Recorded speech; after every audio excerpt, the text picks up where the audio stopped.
বন্ধুরা আমি চলে এসেছি মাছ ছ কিচেনে। মা বলো আজকে কি রান্না হয়েছে?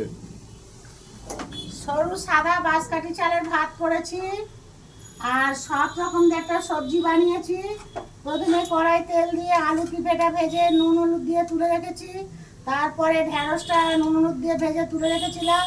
পরে কড়াই একটু তেল দিয়ে লঙ্কা পাঁচফোড়ন দিয়ে একটা টমেটো দিয়েছি, দিয়ে নাড়াচাড়া করে একটু জিরে গুঁড়ো একটু সর্ষে বাটা দিয়ে কাঁচা লঙ্কা দিয়ে এই একটা সবজি বানিয়েছি দুপুরের জন্য।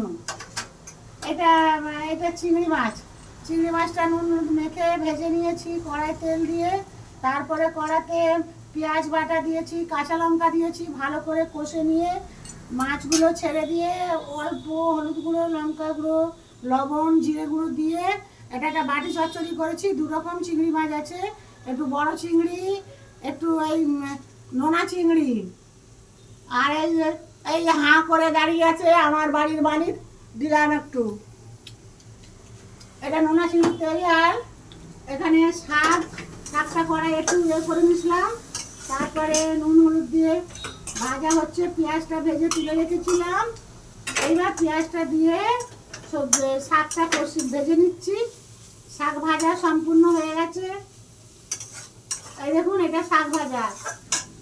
আর চিংড়ি মাছের তো ছেলেটাকে একটু দিইনি, তার বাবাকে দিয়েছি, ছেলেটা একটু খাক। নমস্কার, ভিডিওটা ভালো লাগলে ছেলেটাকে একটু দেখুন। আমার মা যদি রান্না ভালো করে থাকে, এই ভিডিওটি ভালো হয়ে থাকে, লাইক করুন আর শেয়ার করুন আর সাবস্ক্রাইব করে যাবেন বন্ধুরা।